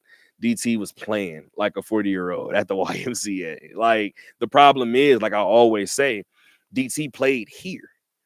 So even on her way down, people may say, oh, it looks different. The problem is everybody else is here. So when they start to slip, it looks this way. So DT may have only played games where she shot the ball 12 times, 8 of them were threes. Yeah. I watched her give us 27 last year. Fam, yeah, it happens. By the way, Phoenix retooled fast as hell. That's another story. That's scary. Yo, we need more teams in this league for sure. I'm like, for sure. I was like, are we about to have a WNBA talk? Because I'm like, man, this offseason being crazy, man. I'm like, this offseason's fire. Like in terms of, I'm concerned about Vegas. I'm not gonna lie. I'm not. I think I'm not concerned about Vegas because nobody's hunting Vegas anymore. With all due respect, everybody's looking at New York still, right? And honestly, I'm gonna be completely honest. You know who I think is gonna get a lot more hate next year? Minnesota. I tweeted it earlier this year. Excuse me. When Nafisa Collier absolutely cooked us when I was in Atlanta. Pardon. And Fee cooked the hell out of us. And I tweeted it. I was like, yeah, Fee is in rare form. That was in August. She just won the unrivaled MVP. She's still in rare form. With all due respect, I think especially because some people view that, you know, the finals went the way they did. Some people may have felt like New York was gifted a championship. There are some people that feel like Minnesota was the best team last season. I believe Becky even said it. She said, obviously, she said it at some point too about New York. She gave them the proper credit that they deserved. They was the best team all year. They led all year, whatever the case may be. But when she talked about playing Minnesota, she talked about them being stacked from top to bottom, about them having a couple of different areas in terms of the court, microwave type score, pick and roll offense, paint presence, defense. She pointed to it and was like, they kind of got it all. Everybody talks so much about whether people in this league didn't like Caitlin Clark. And then the first offseason with her in the league, everybody went to join Caitlin Clark. So I'm going to be completely honest. I got 3 teams that are turning heads and people are circling on the calendar before Vegas. I think it's New York. I think it's Minnesota. I think it's Indiana. All of those things go well for a Vegas team that has a pissed off A'ja Wilson. And a Jewel Lloyd. And a Jewel Lloyd. I feel like Jewel Lloyd, I feel like she needed a fresh start. I mean, you know, Sue Bird retired, you know, Stewie left. She was kind of out there on the island. So I feel like she kind of needed a fresh start. And I feel like, granted, you know, you hate to see all that chemistry broken up, you know, with the departure of Kelsey. Like, we kind of knew behind the scenes that she was kind of, you know, getting ready to go anyway. So, I mean, like, I feel like it's good in terms of scoring. You know, of course, we still got, you know, the point guard, you know, playing with us as well, too. You know, Jackie as well, too. But my thing is, I just feel like in terms of all season, like, that was a big move for us. But I feel like all the moves that other teams were making, I feel like they had more of a splash per se. You know, like, I feel like, you know, Dallas really made some good moves. You know, like you just mentioned Indiana, they made some great moves as well too. Phoenix. Atlanta and Phoenix, like, you know, I feel like, you know, like overall, like the overall roster hauls were like way more impactful. But in terms of like talent and what we have already and like experience, you know, Jules won the championship as well too. She's been in the top, just like, you know, just like A'ja and, you know, Chelsea as well too, and Jackie. So I feel like, you know, we're in a good position, but, you know, I just feel like, you know, losing Kelsey and who am I missing? Like K Martin, K Martin, Sydney Colson. We didn't lost a couple. Sydney and I still ain't said her name. Why am I blanking? Alicia Clark. There we go. I'm like AC. I'm like, who? I'm just going through the roster. I'm like Tiffany too. We lost everybody. I got her face in my head. I'm like, yeah. Yeah, Alicia Clark. I feel like that was a very, very big impact. Like, she was very critical to like the last championship we won. So, like, in more than one way, I feel so. But yeah, like, it's gonna be interesting to see like where we go from here. Like, who we draft, you know, right before the season starts as well too. So, yeah. At this point, we'll see where it ends up. I guess now we got a couple basketball topics, and we'll get out of here. Oh, I guess my dad did text me. I don't know if he texted me during the show or not. He did send me the over-under, I think, on the game. Let me see. Today was Chicago, right? What did we say over-under was? Because it was 8 the first time. I said 6.5, right? Mhm. It was over under 6.5. They damn near doubled the over under total. That's crazy. That's crazy. My dad said not funny. What did I say? I said something earlier about Cowboys.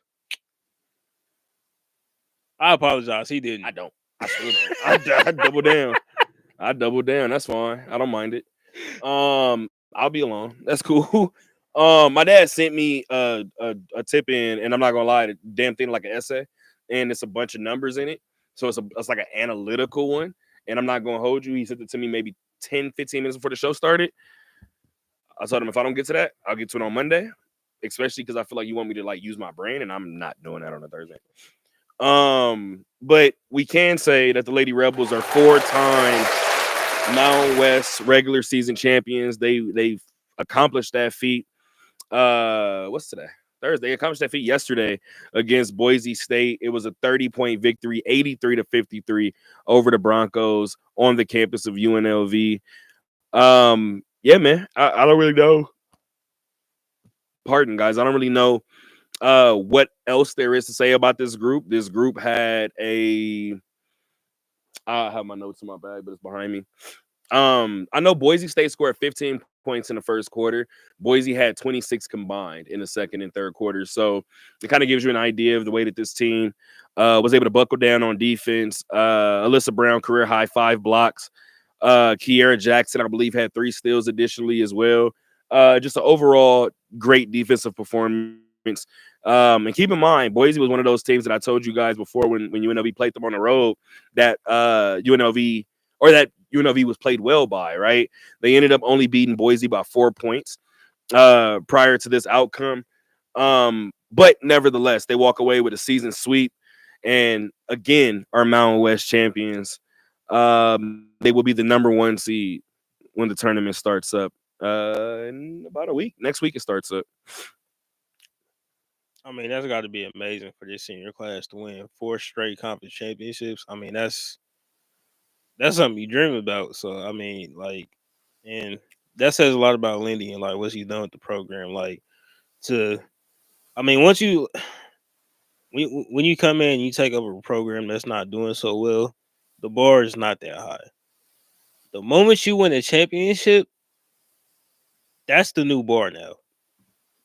And to maintain that level of excellence 4 years straight, I mean, hats off, round of applause for that. So I mean, that's applause. Yeah, so I mean, we're gonna give them one. Going into the tournament, they should win it. They should most definitely win it. I don't really see anybody stopping them. I mean, they ran through the Mountain West. They slipped up one game. Matchups matter.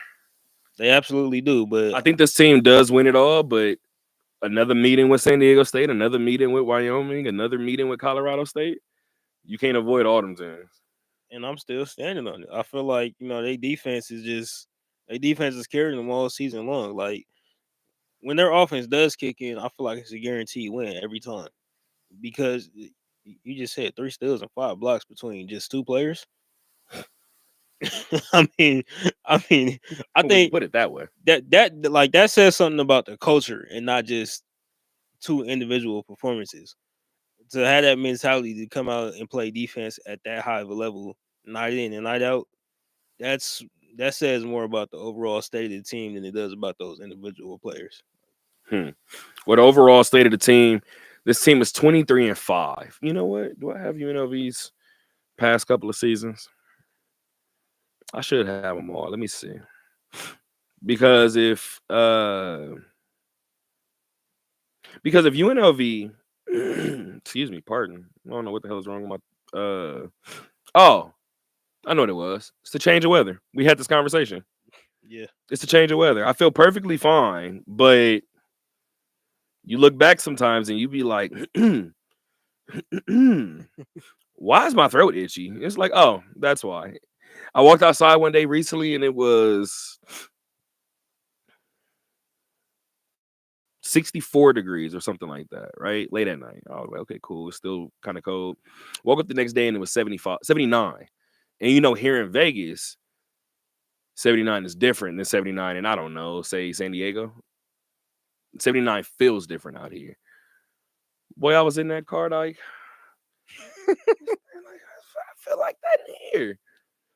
I pulled up in my rental car too because my car is getting fixed. I was like, so is this car hot or is it me? Anyway, over the past couple of years for UNLV, and I'm counting backwards, they're 23-5 this season, 30-3 last season, 31-3 the season before that, 26-7 the year before that, 15-9 the year before that. Conference stretches during that time: 15-1, 17-1, 18-0, 15-3, 13-5. Culture. Let me go see what Lindy's overall record is. That's simply culture. Like, to come and just dominate like that. It's pure dominance. I mean, like you can look at any other program, any other sport. I mean, look at UConn. Like since we're talking women's basketball, even a school like UConn, like that school is now looked at as underperforming. When you won, how Gino Auriemma has, I think, 11 rings. 70. Like, The hell, you know how I feel about Gino. You better watch it. like what? Like Gino no, got all the championships. I'm not hating on Grandpa. Grandpa got it, bro. Gino the man, dog. He got it. Gino could write my bio when this is all done. That's why I want to write my book when it's all said and done. I want Gino Auriemma to write my book. For real. And for Don Staley to do the reading. Hey man, Lindy is 102 and 22 in her. I don't know what y'all want me to do, dog. She's 102 and 22. In the Mountain West, she's 63 and 9. We had this conversation. Like I want Vegas and To appreciate her before she leaves. yes, that and UNLV basketball don't take this for granted. Do not take this for granted. Do not set your expectations so high to where we just think this is normal. Like no, don't let that happen, because we've seen this happen with the men's program, and we've been in a dark, deep, depressing hole for a very long time now. Don't take this for granted. Appreciate this, enjoy it, and hopefully we can continue, because if Lindy leaves after this season, we gotta take that on the chin. Lindy has a fresh baby. I haven't talked to her. I don't believe Lindy's leaving. Right? I don't believe so. But I do just want to ask. I don't think she's leaving this year. I do just want to ask Lindy, though, if she's paying attention to a couple other programs. That's it. And then if she tells me yeah, then I'll leave her alone. If she tells me no, I'm going to be like, all right, Lindy. Anywho. Senior day for those seniors that you just mentioned in terms of the Lady Rebel program. They get their senior day on Saturday, 3/1. That is March 1st, 2 p.m. from the Thomas and Mack. The San Jose State Spartans will be in town. Speaking of San Jose State, the men's team just went to Northern California and took down the Spartans 77-71. Their first win this season without sophomore point guard DJ Thomas. You're shaking your head. Why? Because the wins feel like losses still. The wins feel like losses. I kept getting alerts about that game. I wasn't able to watch it. I'm just like, why are they struggling with San Jose State? What's happening? Why is the game this close? Because the first one kind of was. It's frustrating. It's frustrating. Earlier, I pretended like I ripped my face. I really want to do it right now. I'm at a point right now where I'm just like, I'm melting. You know what? I don't know what everybody else's college experience is like, but from the time, obviously I've been covering this team since I've been on this campus, but from the time that I've been here in Vegas, even as a student to now, there is, what's the word I'm looking for? There is a,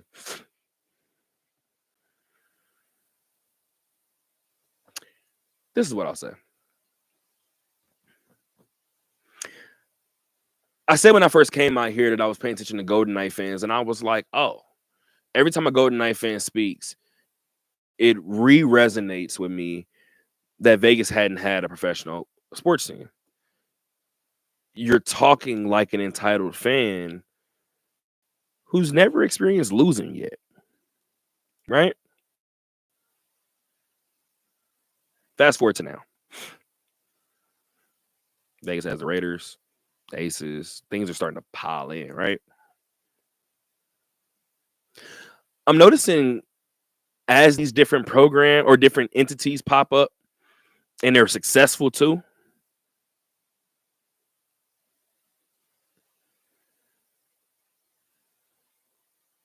the patience in UNLV sports dwindles. That's what I've noticed. What I can't seem to wrap my head around is why those same Vegas fans who are so negative, I can't wrap my head around those same Vegas fans not understanding that they are a part of the problem too.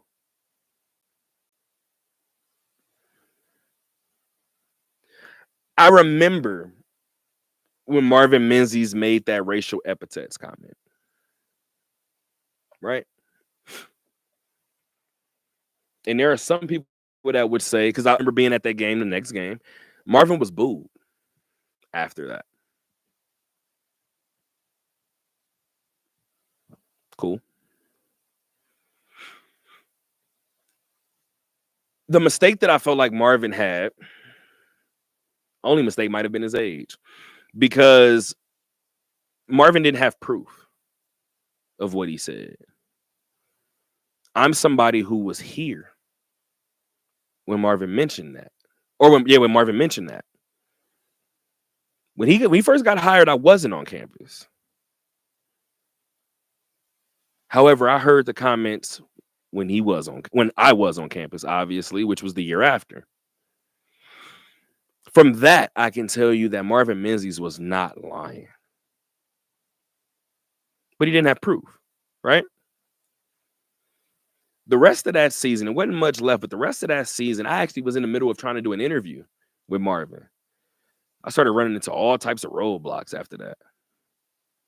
And in the back of my mind, I was like, I said, if they fire him, they knew they were going to fire him, which is why having him as a talking head wasn't something they were looking to do. So what did I bring this up for, right? I remember going to a couple of those games after Marvin said what he said, and the energy in the building being so negative to where it's like, okay, so do you want your team to lose? I talked about the energy in the building when they played San Jose State. And I said the energy in the building was weird.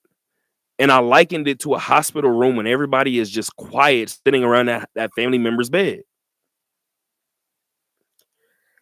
I've always been one of those guys in that hotel or in that hospital room. Fam, somebody better talk. The hell are we in here waiting to hear a beeping noise? Somebody better say something. Because as of now, they still have life. So we better figure it out while we in this room. UNLV fans, I'm talking to you. As much as we may feel like this team has no shot, I get being a realistic fan. We talked about the Raiders. I told you earlier this season, I was talking to Raider fans, and Raider fans was like, we're not showing up for that. We don't mind a loss. We're not showing up for that. Part of me feel like because UNLV tickets are what they are, I'm ready to call out half of y'all fan base. I feel like some of y'all show up, root your team, or root against your team. Some of the things that I didn't heard from people, I'm like, you sure this your team? They sound like you with Candace Parker. Relax. Are you sure you like her?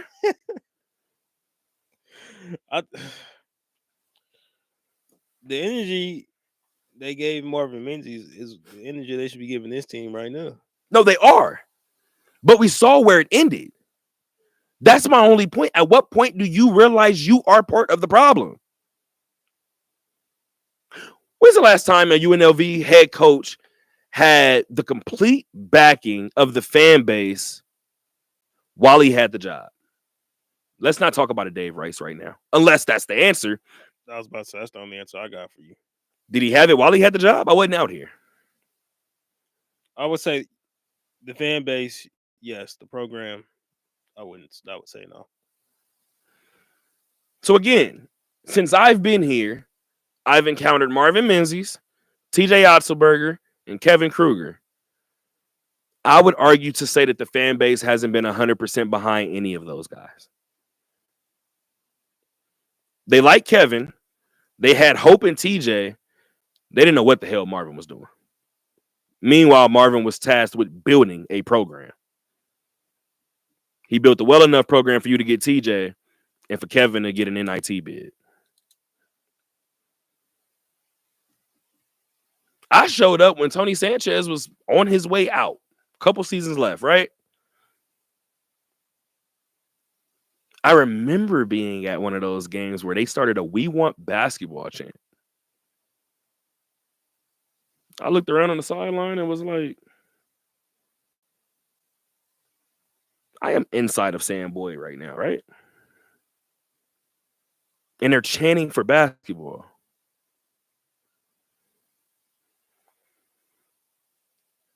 This is what I'll end it with. You guys know I grew up where I grew up in California, right? I had this conversation with Sharif O'Neal. He grew up where I grew up. You got to pick one. USC or UCLA? Mine was picked for me. It was USC. You want to know one thing that I have to say about UNLV basketball, or excuse me, about USC football specifically and UCLA basketball specifically? Go to those games and try to root for the other team in the stands. As somebody who's done it firsthand, it's not pleasant. It's just the energy that come with it.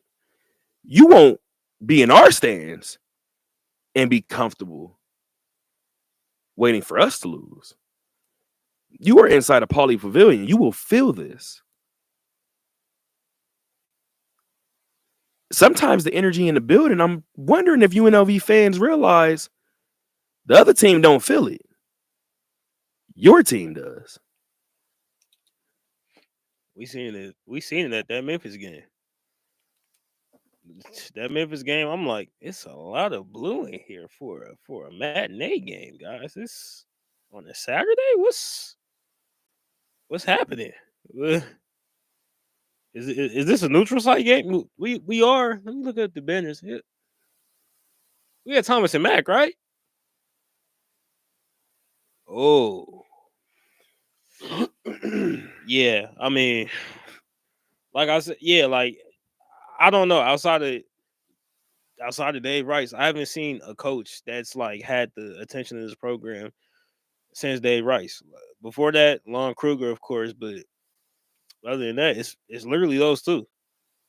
And you know, I feel like Lon Kruger kind of drew the short end of the stick, like kind of on his way out, and then Dave Rice, nobody expected that. And I feel like in that moment, I feel like the fan base hasn't been the same. It hasn't. And had that connection with the program ever since. And understandably so. I'm calling, nah. And I'm calling, and I'm, nah, hell no. Hell no. Because now I'm about to get real irritated. I'm calling BS. Because you cannot like the way something was handled and still support the hell out of the next guy. You can do that. It's been done. Everybody was pissed off at Barry Odom, and we had this conversation in here. Oh, do you think Barry could come back and have a stake there? Yeah, I do. Mm-hmm. Hell yeah, I do. Because it depends on what happens after. If UNLV was to duplicate a Jerry Tarkanian for UNLV football, and somebody comes in and has that level of success for a sustained period of time, which, again, we're at a mid-major, It's probably not going to happen. I'm not talking about the success part. I'm talking about the sustained time. I keep telling you guys, Lindy is an anomaly. Lindy's from Vegas. Barry's not. Everybody cared about that Barry move for a week. I ain't heard Barry's name in 2 months. Except for when I say it. Don't nobody else even say Barry's name no more. You could not like the way Dave Rice was fired all you want. You could support him in his next endeavor. Not getting behind Marvin Menzies hurts too. And the funny thing is, you know what? I would love to sit here and say you guys didn't get behind TJ. Maybe you guys did. That's what it looks like when the coach isn't behind you. And I feel like they, the way Marvin Menzies got done, I feel like they kind of reaped that karma when Chris Beard signed here for a couple days and said, you know what? I'll be back to sign that. Yeah, I'm good. Texas Tech? Oh, you guys. I think I'll go there. So. Hey, remember what the Clippers did with DeAndre Jordan? Yeah. Yeah. Yeah. I love that they were there and he was like, all right, y'all got me. I'll sign. Dapped up everybody. I love how, like he said, Paul Pierce. There we go. Went black for a second. He said Paul Pierce and Doc didn't move. All right, y'all. It's close to midnight. I'll talk to y'all in the morning. We're going to go ahead and sign. No, we're going to wait till midnight. We're going to just wait it out.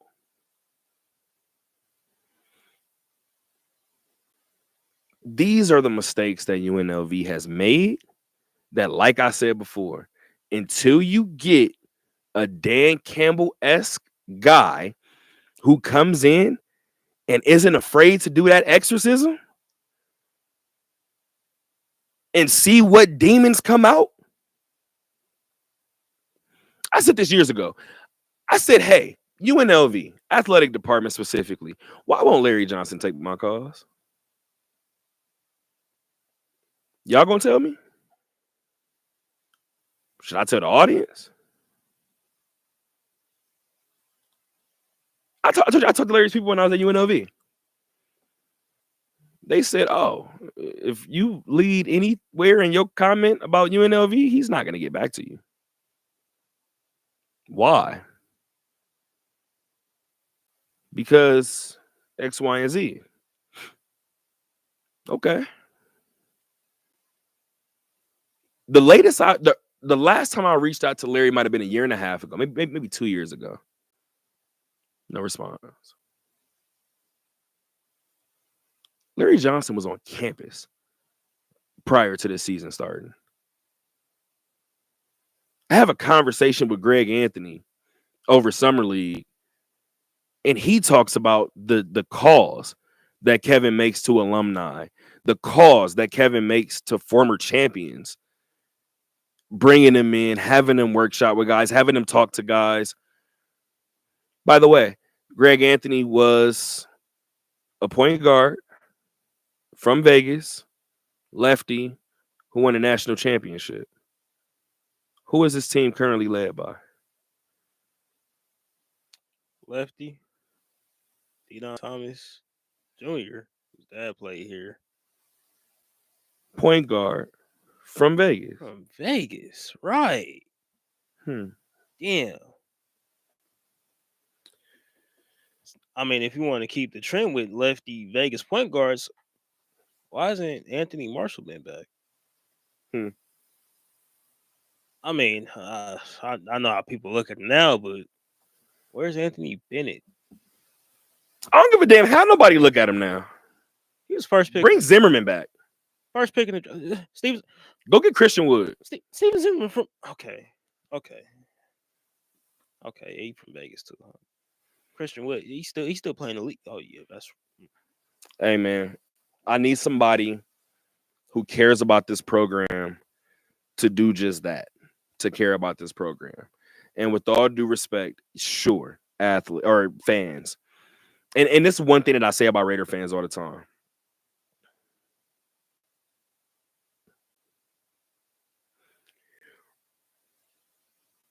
I admire every time I go to Allegiant Stadium, no matter what that Raider season looks like. When I walk into that building, and I told you guys I have Raider ties, I got blood ties, that's fine.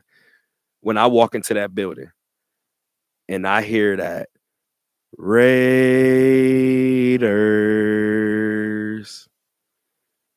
it gives me chills.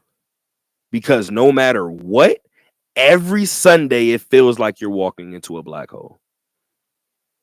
You might walk out with a 35-point win, but you felt this on the way in. Most definitely. I mean, you can't deny that energy, and you don't feel that at the Thomas and Mack anymore. I mean, you look up at the banners, the jerseys, you like, yeah, nah, this is a historic place for real. But you look down at the court, and you're like, that's not matching what's up there. So it's it's a bad place for the program. But like you hit the nail on the head though. Like reaching back towards alumni, especially guys who built like I understand like You only got one title. that's what I'm saying. Like, okay, you can't get the Larry Johnson, but like you tell me, you just said you can't get Steven Zimmerman to come to it.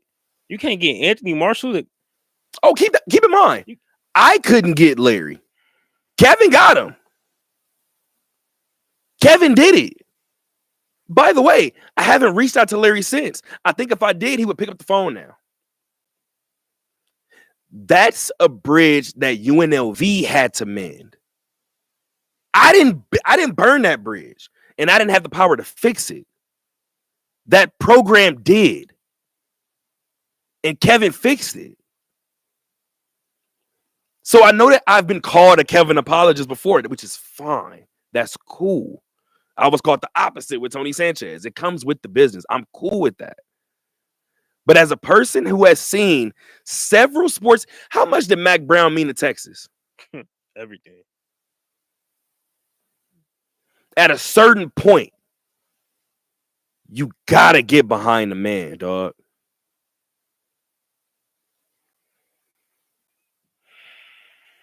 UNLV, get y'all alumni situation together. And I'm not even just talking just athletics, academically too. I've heard it from so many people, like athletes, non-athletes, like Why Jimmy Kimmel ain't been back since you wanted to go there?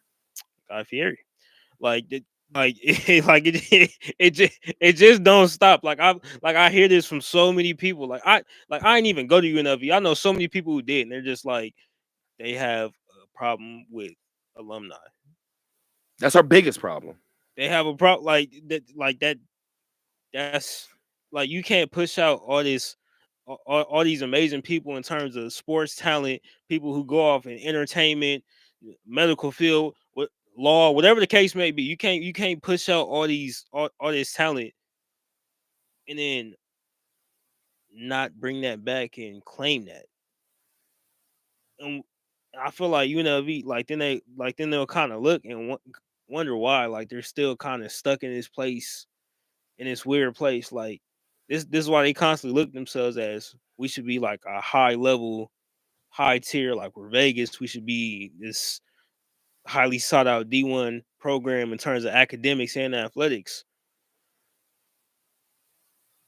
But y'all use up y'all students And toss them to the wayside. and then turn y'all back on them after they graduate.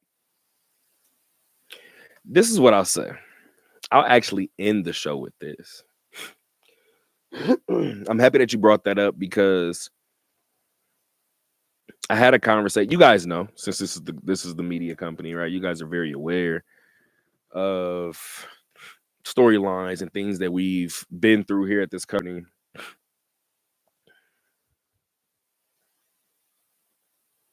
Before we left Greenspun, I told you guys I had an issue with the KU and VGM, right? And one of the issues that I had with him was He came in. I'll tell you what his main issue was. Shout out to Alex Jernigan, right? Who DJs for UNLV Athletics. Sin City Thriller is what I'm talking about. Shout out to Alex. Alex, myself, and Vanessa McConnell were all a part of the committee that hired the KU and VGM. We were the only students in that room because we knew the station. I told all of them when we came out, I think that was a bad decision. They was like, to do what? I was like, to be in there. They was like, nah. Cool. As things progress, keep in mind, I did my Juneteenth blackout there. That GM was there. That GM didn't do anything for Juneteenth. I called it out. That was 3 weeks after George Floyd was killed. So I did the blackout. Long story, a little less long. Jernigan started to fall out. He left. Vanessa had a couple fallouts. She left. I was the last one to leave.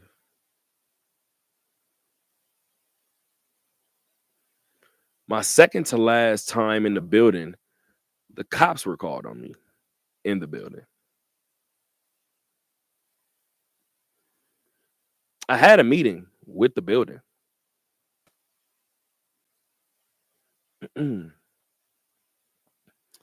Somebody brought up to me, they said, hey, when you're here on campus, whatever, like, we're glad that you started your business, whatever, but we view you guys like our kids, right? And once you graduate, we want you out the nest and we want you flying, right? So we got to kick you out the nest. I said, cool. I said, but let me ask you a question. I said, I don't have any kids yet. So correct me if I'm wrong. Even though you want your kids out the house, you want them to come back and visit, don't you? Follow up to that question. You don't think the way you kick them out determines whether they come back or not?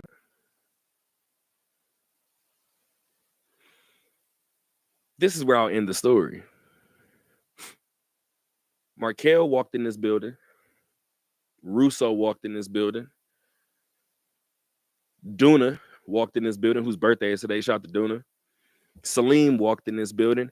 Everybody who's been on UNLV's campus walked in this building, saw the UNLV branding outside and said, when they built this?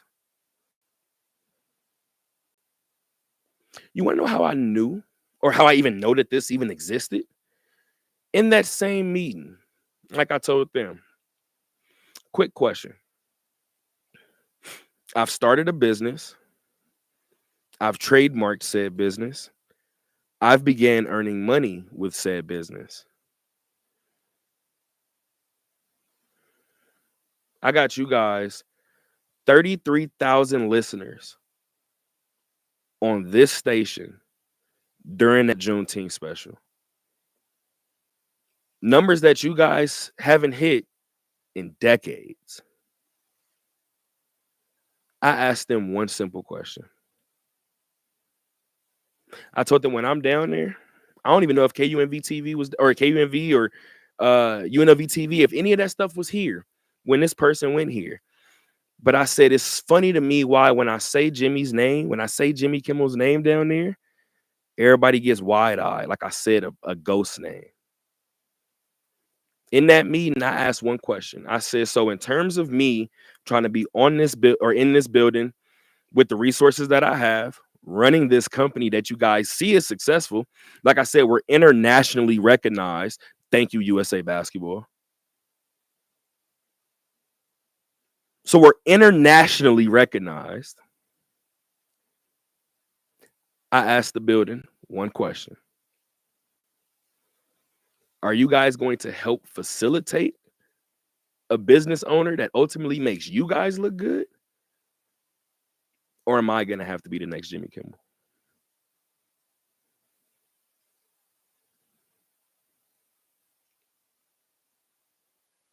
Not long after.